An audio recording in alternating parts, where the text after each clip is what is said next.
Os Impressionistas. Versão brasileira Audio News. Gauguin.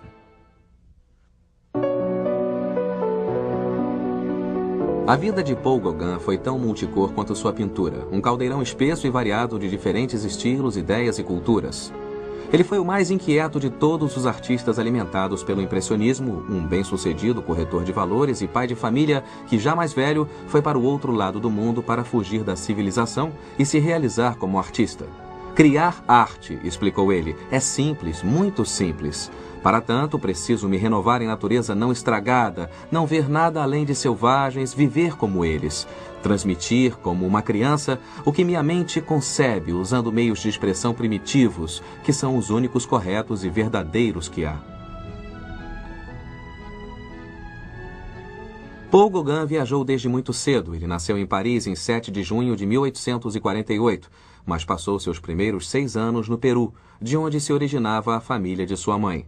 Seu pai era um jornalista político que levou a família para a capital peruana, Lima, para montar um jornal.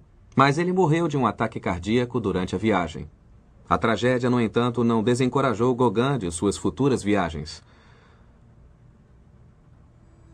Sua mãe levou os filhos de volta para a França, onde aos 17 anos Gauguin entrou para a Marinha Mercante e navegou pelos 5 anos seguintes, visitando o Panamá e o Pacífico, os lugares tropicais que sempre assombrariam sua imaginação. Ele estava na Índia quando recebeu a notícia de que sua mãe morrera. Para todos os efeitos, ele estava só no mundo e sem raízes. Ele iniciou uma bem-sucedida carreira como corretor de valores em Paris, 1872. Pelos 10 anos seguintes, ele viveu uma vida burguesa, modelo, ganhando bastante dinheiro, casando com uma jovem dinamarquesa chamada Mette e tornando-se pai de 5 filhos. 2 anos depois de chegar à capital francesa, ele também começou a desenvolver o interesse por arte quando visitou a primeira exposição impressionista em 1874. Gauguin ficou fascinado com o trabalho deles. O livre uso da tinta, os cenários informais, os tons mais claros e a revigoração da pintura francesa de paisagens. Tanto assim que ele se tornou um ávido colecionador de obras impressionistas. Não demorou e Gauguin decidiu tomar ele mesmo do pincel e da paleta. A princípio, ele pintava nos fins de semana e elevou-se às aulas noturnas. Ele demonstrou talento suficiente para ser aceito como discípulo por Camille Pissarro, que o apresentou ao método impressionista de pintura ao ar livre. Mas logo, Gauguin aplicou as lições do impressionismo a imagens de interiores domésticos e à figura humana. Este quadro foi pintado quando Gauguin tinha 30 anos, uma imagem calma, tranquila, mas de alguma qualidade para um novato. Ele mostra sua mulher, Mette, sentada diante de uma janela, em casa, costurando com a mesma intensidade nas mãos que Gauguin aplicava ao ato de pintar ao retratá-la. Com suas pinceladas secas e bruxeleantes, ele acaricia seu rosto, o que dá eco ao efeito de harmonia doméstica, até bem-aventurança. Nesta obra e em outras, Gauguin mostrava um crescente talento que começou a granjear elogios dos críticos quando expôs na 6ª Exposição Impressionista de 1881.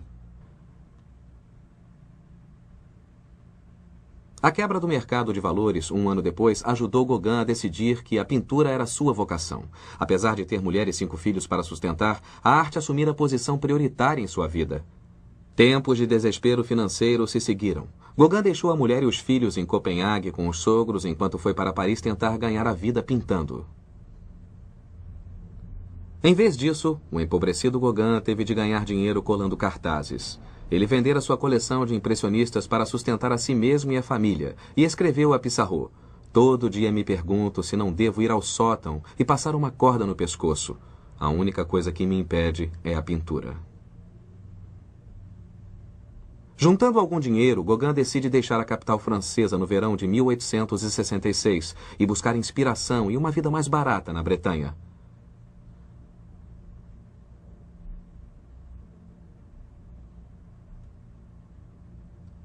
Ele viajou para Pont-Aven, um vilarejo a poucos quilômetros da costa e uma colônia de artistas já há 20 anos. Pela primeira vez na vida, Gauguin pôde se entregar totalmente à pintura. Em Paris, ele fora uma figura talentosa, mas menor. Na Bretanha, ele se tornou um personagem dominante entre os pintores conservadores que lá se reuniam, onde o impressionismo ainda era considerado arte radical. Mas Gauguin já começara a se mover para além de seu estilo impressionista delicado, naturalmente observado, tendendo para um estilo de desenhos mais pesados e planos de cor mais chapados. E foi em Pont-Aven que Gauguin começou a pintar suas primeiras obras originais, aos 38 anos.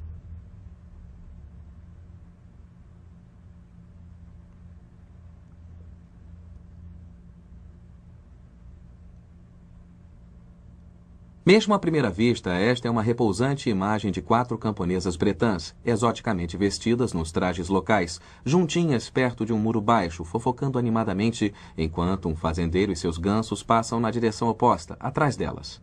Não há horizonte e a sensação de espaço é condensada e desajeitada, com a mulher da direita retratada no perfil restrito e com seu tamanco projetado no canto inferior direito. As pinceladas ainda são soltas, mas estão apertadas por uma linha dominante crescente que marca as formas e amplia o mosaico decorativo de cores delicadas e vibrantes. O que mais impressiona são as toucas brancas engomadas que as mulheres usam e que flutuam em todas as direções, enfatizando seus rostos simples, impassíveis e criando um design abstrato e luminoso na superfície da tela. Elas dominam a pintura, ampliando a sensação de mistério, de coisa estranha, que se tornou uma crescente obsessão para Gauguin e a base para seu estilo diferente e original. Após 3 meses na Bretanha, Gauguin retornou a Paris para tentar vender sua obra, onde, com a chegada do inverno, o estado de saúde e de seu moral atingiram o desespero.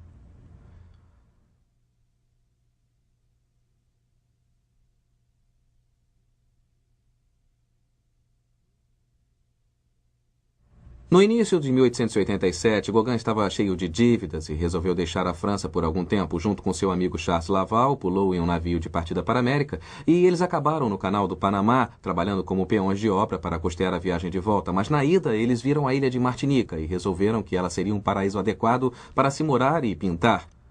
E foi o que fizeram, sendo esta uma das cerca de 12 telas que Gauguin produziu numa estada de 4 meses. Moravam em uma cabana, observavam a luz, a cor, a vegetação e o estilo de vida.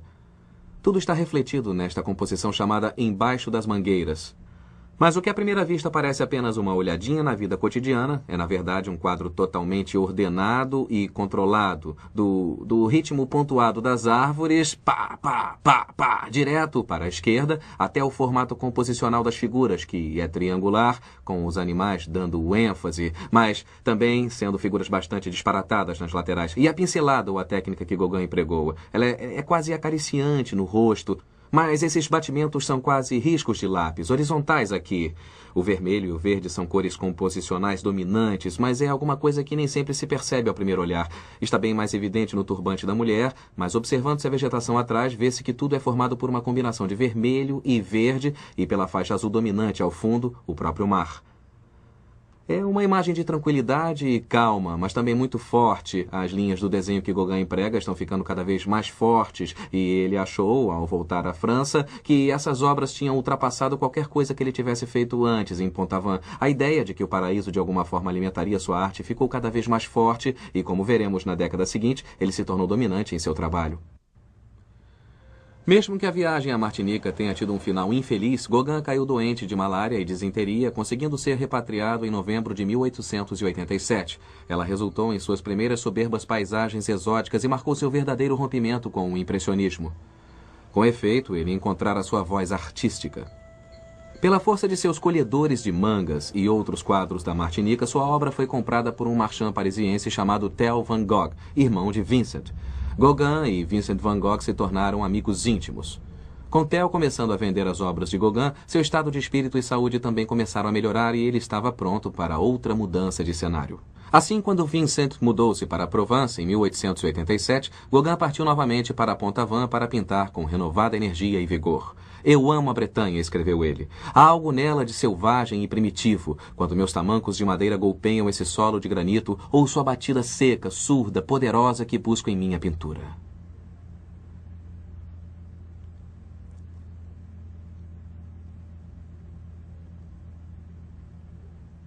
Essa batida reverbera em um quadro às vezes chamado Visão após o Sermão, ou às vezes Jacó lutando com o anjo, pintado quando Gauguin tinha 40 anos. Aqui ele retrata figuras bretãs rústicas orando no primeiro plano de uma tela vividamente colorida que mostra uma cena visionária ou paisagem onírica em que Jacó realmente luta com um anjo alado. A tela está dividida diagonalmente por uma árvore e é dominada por áreas de cor ousada, lisa, saturada, um efeito que Gauguin desenvolvera a partir de gravuras japonesas que também foram a fonte das figuras que lutam. É uma pintura em duas metades e dois mundos, que reapareceriam em suas obras mais tardias, onde o povo bretão está retratado mais perto do observador, em tamanho exagerado, exótico, mas essencialmente real. Mas a dupla de lutadores surge como se de outro reino.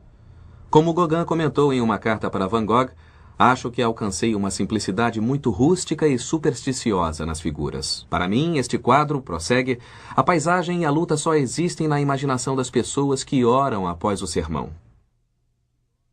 Gauguin se afastava rapidamente do mundo natural na direção de uma pintura dominada pela imaginação. Sabemos que Gauguin foi um autorretratista prolífico, mas este está entre os mais extraordinários já feitos. Foi pintado no fim do verão, início do outono de 1888 e foi o resultado de uma sugestão de seu amigo e rival Vincent van Gogh, que estava em Arles e queria ficar a par do que os amigos andavam fazendo. Então, ele pediu que Émile Bernard, Charles Laval e também Gauguin pintassem os retratos um dos outros e, no fim, eles decidiram que o autorretrato era a melhor maneira de fazê-lo, mesmo que aqui Gauguin faça uma certa mesura à proposta original, fazendo este retrato de Bernard, que adorna a parede.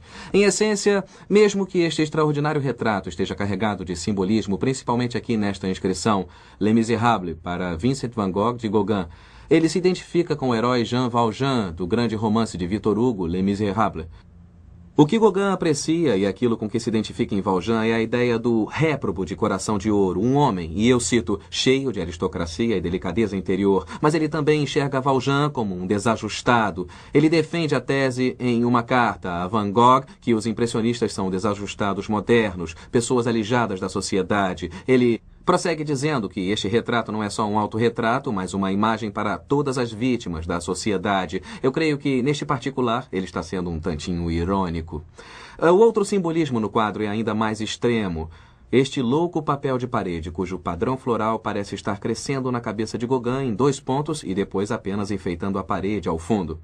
Gauguin diz que é o tipo de papel de parede que se encontraria no quarto de uma mocinha e que ele simboliza a pureza do movimento impressionista. Seu rosto parece quase calcinado. Ele diz que é o resultado de ficar perto do forno da cerâmica, mas é o fogo da criatividade que queima. Enfim, eu acho que este é o tipo do autorretrato com um brilhinho no rosto do artista enquanto réprobo. Van Gogh observou em uma carta depois que recebeu este retrato que sexo e sangue sempre vencem a ambição em Gauguin. E acho que em seu fim de carreira, Gauguin provou que isso, ao menos em parte, era verdade.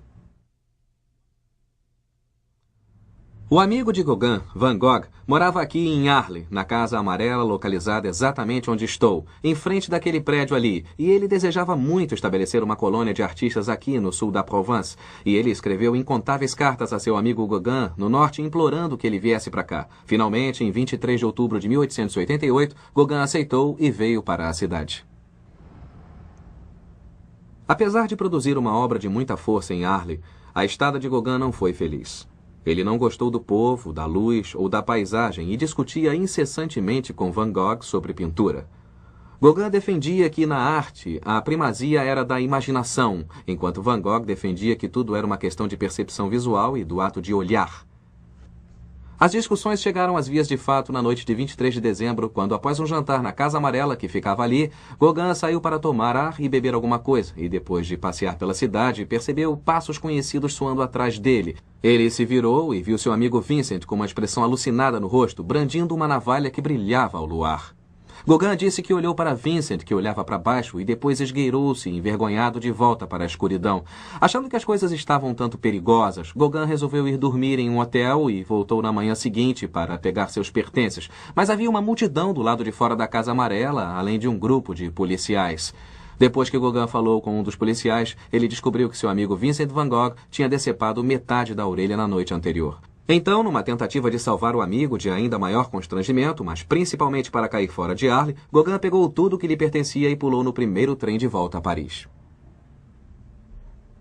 Após breve permanência na capital, Gauguin procurou refúgio e inspiração uma vez mais na Bretanha. Ele começou a produzir uma sequência de quadros extraordinários onde a cor é cada vez mais ousada. Ele começa a soltar as rédeas da imaginação.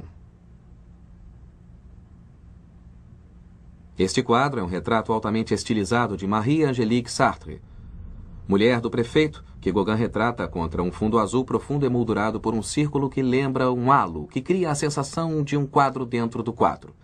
À esquerda está uma escultura em cerâmica do Peru, uma espécie de múmia peruana e parte da coleção que a mãe de Gauguin amealhara, usada aqui como um instrumento para apresentar uma visão em paralelo de duas culturas primitivas, uma de sua infância, a outra que ele adotou, a Bretanha. Elemental, rústica, mas ainda tingida de exotismo, tudo está visível nas roupas de Marie-Angélique, em sua pose e, acima de tudo, em seu rosto. Theo van Gogh declarou que a mulher lembra um pouco uma novilha, mas há algo tão novo, tão interiorano nela, que é um prazer olhar. Marie-Angélique encarou de modo diferente, uma vez que ela era considerada um tipo de beleza na região. Dizem que ela gritou "Quel horreur!" e jogou o quadro na cara de Gauguin quando lhe foi mostrado. Seu interesse nas assim chamadas culturas primitivas aumentou muito, o suficiente para Gauguin planejar outra viagem aos trópicos, vendendo todos os quadros que conseguiu em um leilão em Paris no início de 1891 e levantando 10.000 francos. Após uma breve visita a Copenhague para se despedir de sua distanciada família, Gauguin zarpou em abril em uma viagem de 2 meses que o levaria aos mares do sul e ao Tahiti. Aqui, sob o sol tropical, ele finalmente encontrou um estilo de vida e inspiração para seus quadros que era um tanto primitiva, como fora a Bretanha, e profundamente sensual. "Creio que minha arte é uma semente", escreveu ele, "e no Tahiti espero cultivá-la para mim mesmo em seu estado selvagem e primitivo." E assim Gauguin alugou uma cabana de bambu e começou a desenhar e pintar. Mesmo vivendo vidas muito separadas, Gauguin e sua mulher ainda se correspondiam por carta regularmente. "Estou trabalhando com afinco agora que conheço o solo nativo e seu cheiro", escreveu Gauguin para Met. "Estou pintando os tahitianos de forma muito enigmática, mas levei quase 1 ano para compreendê-los." O que ele deixou de dizer é que estava agora casado com uma bela garota polinésia de 13 anos chamada Teamana. Eles eram incapazes de se comunicar verbalmente, uma vez que um não falava a língua do outro, mas Teamana tornou-se a inspiração visual de muitos quadros de Gauguin, como um historiador da arte declarou, uma espécie de Eva primitiva dos seus sonhos que foi modelo de muitos de seus melhores quadros.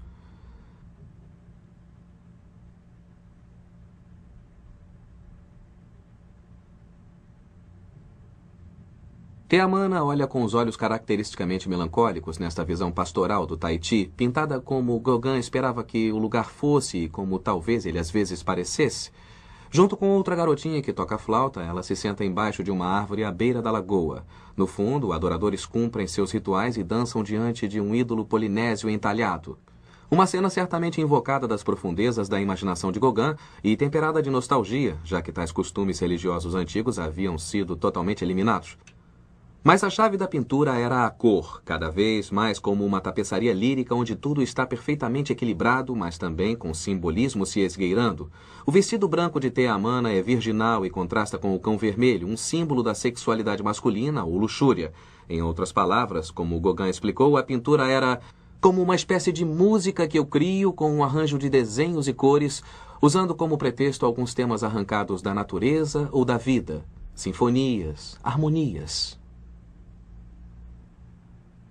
A arte de Gauguin, assim como seu estilo de vida, cada vez mais se afastava da França, mas ele ainda precisa vender sua obra em casa e assim ele faz uma visita fugaz a Paris para ajudar a promover as vendas.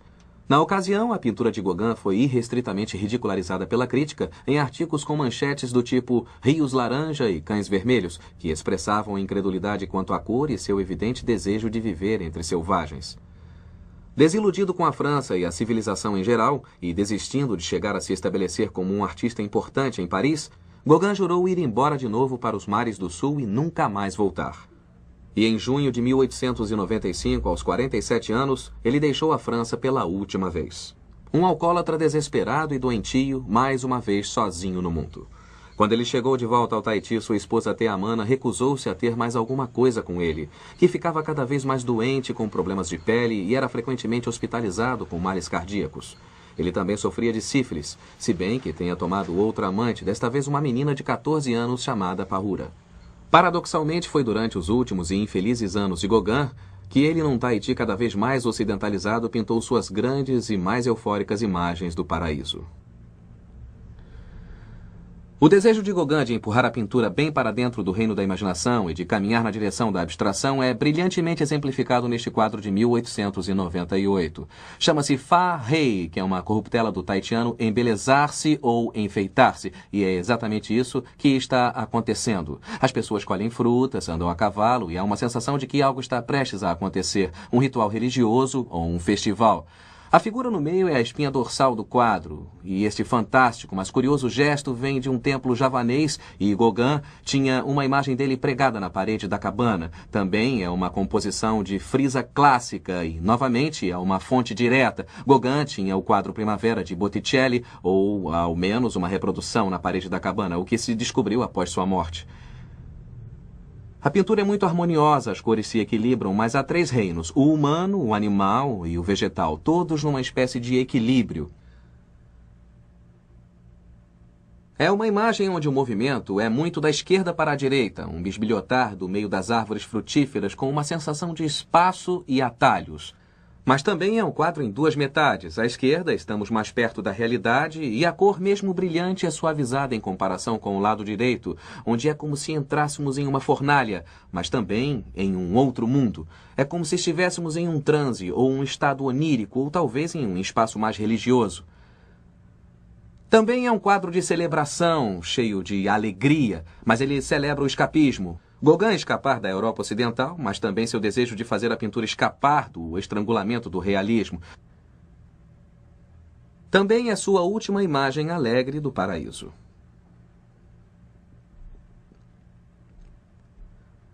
Chegando ao fim da vida, a produção artística de Gauguin reduziu-se rapidamente e ele apelou para um emprego de escritório na cidade próxima para tentar ganhar a vida. Em 8 de maio de 1903, aos 54 anos, Paul Gauguin morreu. Mesmo imediatamente após sua morte, a controvérsia e a animosidade o seguiram e, tendo-se indisposto com o bispo local, foi-lhe negado um enterro cristão e algumas de suas obras foram queimadas por serem consideradas indecentes. Entretanto, sua arte logo cresceu em influência à medida que a tendência do artista a explorar o universo interior da imaginação tornou-se cada vez mais violenta. Sua notoriedade e sua decisão de escapar da civilização ocidental ainda têm ressonância hoje. E Gauguin tornou-se efetivamente um dos grandes modelos do século XX do artista enquanto desajustado.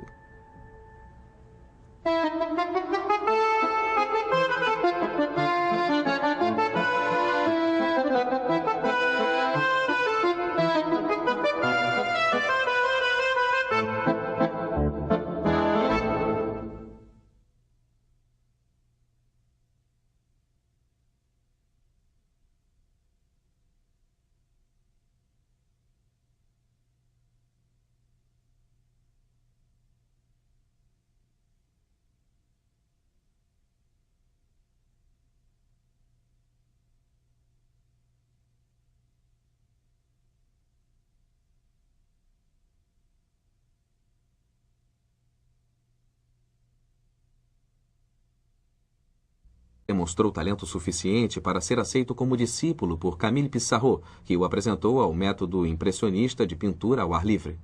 Mas logo Gauguin aplicou as lições do impressionismo a imagens de interiores domésticos e à figura humana. Este quadro foi pintado quando Gauguin tinha 30 anos, uma imagem calma, tranquila, mas de alguma qualidade para um novato. Ele mostra sua mulher, Mette, sentada diante de uma janela, em casa, costurando com a mesma intensidade nas mãos que Gauguin aplicava ao ato de pintar ao retratá-la. Com suas pinceladas secas e bruxeleantes, ele acaricia seu rosto, o que dá eco ao efeito de harmonia doméstica, até bem-aventurança.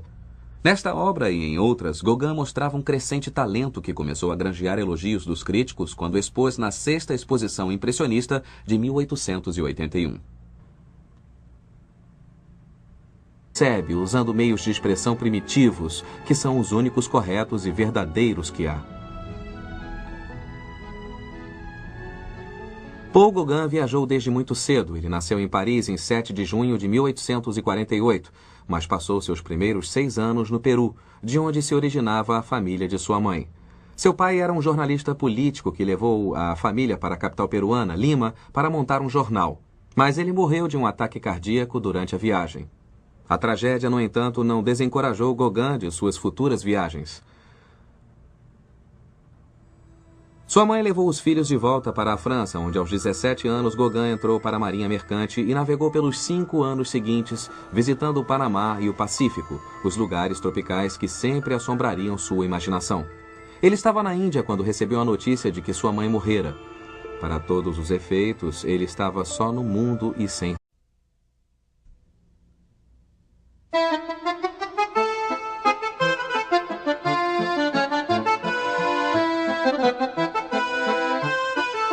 Os Impressionistas. Versão brasileira Audio News. Gauguin.